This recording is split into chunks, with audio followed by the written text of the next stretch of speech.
Chers téléspectateurs de Kivu Morning Post, partout où vous nous captez à travers le monde, bienvenue à vous à suivre l'émission de cette prestigieuse chaîne.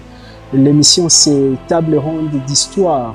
Et comme vous le savez, le gouvernement de la République démocratique du Congo a pris la décision à partir du lundi 3 avril 2023 d'instituer une journée fériée pour se souvenir de Simon Kimbangu ainsi que de la Renaissance africaine.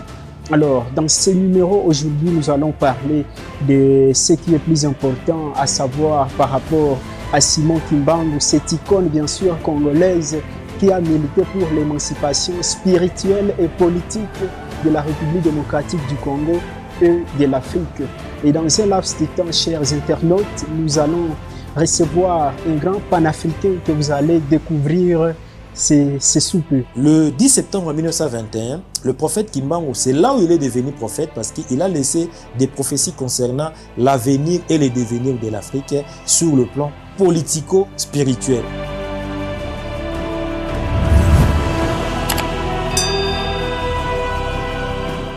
Et voilà, chers internautes, sans pour autant tarder, en direct sur ce plateau, je reçois Monsieur Pharaon, à qui je dis bonjour. Merci, bonjour aussi à toi aussi, ainsi qu'à tous ceux qui nous suivent à travers Kivu Morning Post. Merci, il faut le dire que Pharaon, il est un militant panafricain et également, il est un chercheur sur les questions de la Renaissance africaine. C'est avec lui que, bien sûr, nous allons parler de cette thématique sur Simon Kimbangu. Et merci d'avoir répondu à notre invitation. Mais ça me fait de la joie de répondre à cette invitation, à ces jours grandioses qui commémorent beaucoup plus la célébration et la commémoration du combat de notre Seigneur Kimbangu. Et voilà. En un mot, Monsieur Pharaon, pouvez-vous nous parler un peu de la contribution de Simon Kimbangu, parce qu'il est né au Congo, à l'actuel Congo central, évidemment, en Kamba, qui est d'ailleurs un lieu de pèlerinage pour quelques kimbanguistes. Vous, en tant que panafricain, qu'est-ce qu'on peut retenir de l'icône Simon Kimbangu? Merci de la question. La première des choses, il faut arriver sur les combats qu'il a eu à faire. Il a commencé le 6 avril dans ces combats que nous sommes en train de commémorer les 102e année depuis que ces combats ont commencé, parce que ça a commencé depuis le 6 avril 1921 en Kamba, comme tu l'as dit. Il faut d'abord connaître c'est qui la personne de Kimbangu. Plusieurs langues disent qu'il est prophète. Oui, il est prophète, mais il n'est pas venu pour être prophète. Il est venu sur un combat spécifique de la libération totale de l'homme noir, en commençant au Congo, l'Afrique et la race mondiale, la race noire sur le plan mondial. Donc, il a eu une mission de la part du Créateur, le Dieu de nos ancêtres, pour venir sauver, libérer le peuple noir de la colonisation, tant spirituelle que physique. Et alors, dites-nous, comment Simon Kimbangu a contribué à émanciper spirituellement et politiquement l'Afrique? Tout ce qui se passe depuis les indépendances, il a eu à le prophétiser le 10 septembre 1921 et aussi en 1944. Au mois d'août de 1944, il a eu à prophétiser sur la politique que l'Afrique aura compte tenu des dirigeants après les indépendances. Et le 10 septembre 1921, le prophète Kimbangu, c'est là où il est devenu prophète parce qu'il a laissé des prophéties concernant l'avenir et le devenir de l'Afrique sur le plan politico-spirituel. Sur le plan politique, il a à dire ceci que il y aura un temps où les colonisateurs vont quitter les pays africains. Et ça s'est effectué dans les années 60 quand nous avons eu le vent des indépendances. C'est grâce à ces prophéties qu'il avait laissées le 10 septembre 1921 et au mois d'août 1944. Là, il a eu de l'impact. Sur le plan politique, prenons les Congo. Depuis les indépendances de notre pays, nous avons connu, aujourd'hui nous avons le 5e président. Mais les rôles ou bien la table dans laquelle tous ces présidents mangent comme étant des dirigeants, ça a été prophétisé par le Seigneur Kimbangu. Et vous allez constater une chose que les gens oublient. Les 4 présidents, à commencer par le président Kasavubu, le président Mobutu, le président Kabila Mouzé et Kabila Kabange, l'ancien président, vous allez constater ces 4 présidents réunissent les 4 langues nationales. Le président Kasavubu, c'est les Kikongo, origine du Congo central. Le président Mobutu, c'est les Lingala, comme on dit, le Bangala, dans l'Équateur. Le président Mouzé Kabila, un Moulouba 4, donc ça veut dire un Moulouba du Katanga. Et le président Kabila Kabange, qui est né dans les Kivu, comme étant autochtone du Kivu. Donc, ces 4 présidents représentent. Joseph Kasavubu présente les Kikongo, Mobutu les Lingala, Mouzé Kabila comme étant un Moulouba 4, un Moulouba du Katanga, donc les Chiluba, et le président Kabila Kabange et les Swahili. Donc c'est dans la prophétie. Donc la venue des 4 présidents sur le plan politique, ça a été prophétisé par le prophète Kimbangu. Et c'est ça aussi son impact. La politique ou bien les politiques dans lesquelles se joue maintenant l'avenir et le devenir de l'Afrique, ça a été prophétisé par le Seigneur Kimbangu. Même les guerres qui sont nous sommes en train de vivre juste après les indépendances, le Seigneur Kimbangu les avait toutes prédites et nous sommes en train de vivre ces prédications. Donc ça a un impact négatif dans la vie des Africains parce que tant que nous allons les reconnaître, il n'y aura pas moyen que ça puisse avoir un changement parce que la destinée du Congo et de l'Afrique, c'est entre les mains du Seigneur Kimbangu. Alors, il faut le dire, chers internautes, selon quelques statistiques en République démocratique du Congo, 10% des Congolais se réclament être des kimbanguistes. Je dis bien 10% des Congolais. Ça veut dire, si nous avons 100 millions d'âmes au Congo, on considère que 10 millions d'âmes se considèrent comme des kimbanguistes. Alors, dites-nous, monsieur Pharaon, le gouvernement congolais instaure une journée fériée en mémoire de Simon Kimbangu et de la Renaissance. Pouvons-nous dire quelle est cette ressemblance entre la lutte de Simon Kimbangu et celle de Béatrice Nkimpavita? Où est la similitude entre ces 2 icônes, bien sûr, qui sont dans l'ancien grand royaume du Congo? Ok, il n'y a pas de similitude, mais il y a une continuité. Parce que la reine de la Renaissance africaine, de la Révolution africaine, Mama Kimpavita, c'était de 1704 à 1706.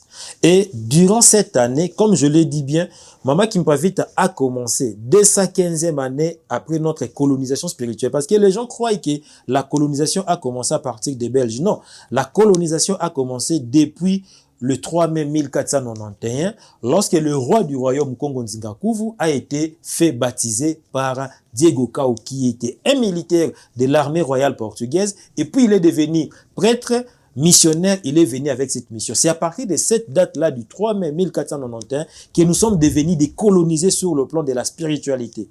Parce que le roi Nzingakuvu s'est fait baptiser, et avec les notions historiques, vous allez comprendre que le royaume Congo devint chrétien à cette date-là. Donc le christianisme n'était pas dans le royaume Congo. Et le christianisme s'est devenu comme étant une colonisation parce que nous avons quitté notre identité spirituelle à travers notre connexion spirituelle qu'avait Nzingakuvu avant la venue de ces baptêmes-là.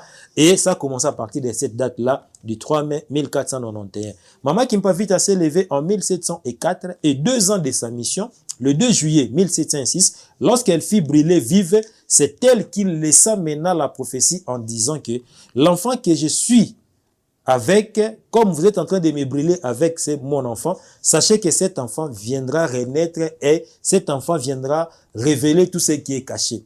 Et Mama Kimpavita, comme elle était dans le royaume Congo, elle a parlé en Kikongo. C'est pour la paraphraser. Mwana yai mukwiza bangula manfika manswe kiye manswe kama. Donc cet enfant viendra révéler tout ce qui est caché. Donc comme c'est Mama Kimpavita qui avait révélé, prophétisé le nom de Kimbangu, le prophète Kimbangu est venu au monde le 9 mars 1889 et a commencé sa mission le 6 avril 1921. Donc c'était la continuité de l'œuvre salvatrice de Mama Kimpavita depuis 1704 à 1706 jusqu'à la 215e année après la mort de Mama Kimpavita, et ce qui va nous faire le 430 ans. Donc de 1491 à 1921, ça va nous faire 430 ans. C'était la fin de notre colonisation et le prophète Kimbangu, le Seigneur Kimbangu, a continué l'œuvre salvatrice de Mama Kimpavita.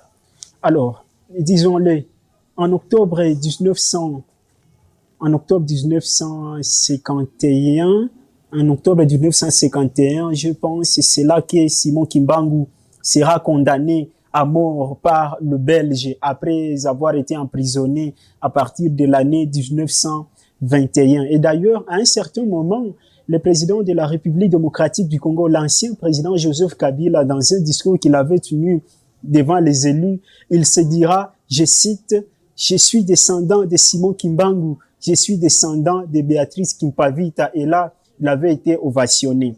Alors, dites-nous, en quoi l'instauration de cette journée fériée en mémoire de Simon Kimbangu symbolise pour la République démocratique du Congo concrètement? Parce que en prenant la décision, je sais que les autorités congolaises ont en tout cas réfléchi longuement avant d'instituer cette journée fériée chômée mais payée. Oui, pour le président actuel, le président Excellence Tshisekedi Mulumba, Tshisekedi Tshilombo plutôt, il avait fait cette promesse, c'était il y a de cela 2 ans, le 6 avril 2021. Le 6 avril 2021 commémorait le centenaire de la mission salvatrice de notre Seigneur Kimbangu. Il a promis et il avait interpellé les 2 chambres du Parlement de faire en sorte que cette journée soit chômée et payée. Donc, quand ça se matérialise 2 ans après, les services présidentiels, les services du gouvernement, les services des autorités étatiques ont eu longtemps à étudier ces dossiers. C'est comme tu l'as dit, l'ancien président Kabila Kabange a dit « Le peuple congolais n'est pas n'importe quel peuple. Nous sommes les descendants de Kimpavita et de Mfalme Kimbangu. » Le fait de dire ça, le président Tshisekedi est dans la continuité de ce que le président Kabila avait fait comme interpellation. Il a dit le peuple congolais n'est pas n'importe quel peuple. Et lui, l'actuel président, a paraphrasé par la conscience, la journée de la conscience africaine. Quelle relation il y a entre les Congo et l'Afrique? Kimbangu et l'Afrique. Kimpavita et l'Afrique. Parce que Kimpavita est appelée la mère de la révolution africaine.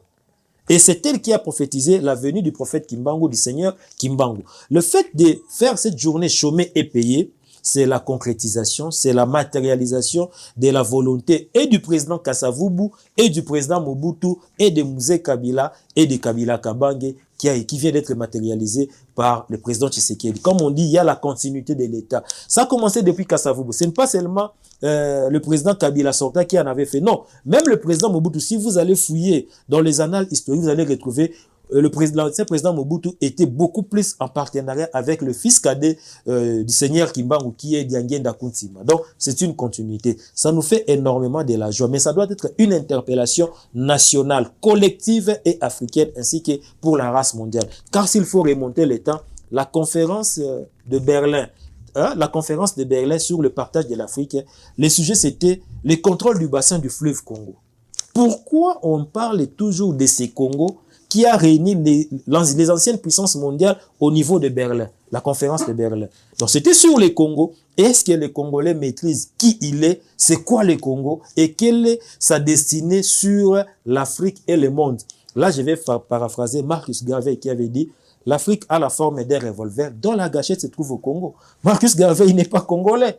Il est noir, il est africain, mais il n'est pas congolais. Il est, je crois, dans les Antilles. Mais qu'est-ce qui lui a fait de dire que l'Afrique a la forme d'un revolver et la gâchette se trouve au Congo? C'est un énigme, c'est un paradigme qui doit être élucidé, éclairé et expliqué. Donc, il est temps maintenant que les Congolais puissent comprendre sa destinée sur les Congos, sur l'Afrique et sur la race mondiale.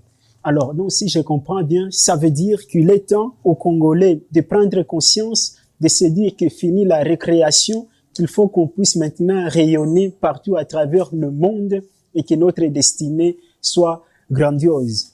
Alors, chers internautes, c'est par là que nous mettons un terme à ce briefing, là où on parlait évidemment de l'instauration de la journée fériée pour se souvenir de Simon Kimbangu ainsi que de la conscience africaine, la journée qui a été instituée par le gouvernement de la République démocratique du Congo le lundi 3 avril 2023. Et alors, pour en parler sur ce plateau, j'ai reçu M.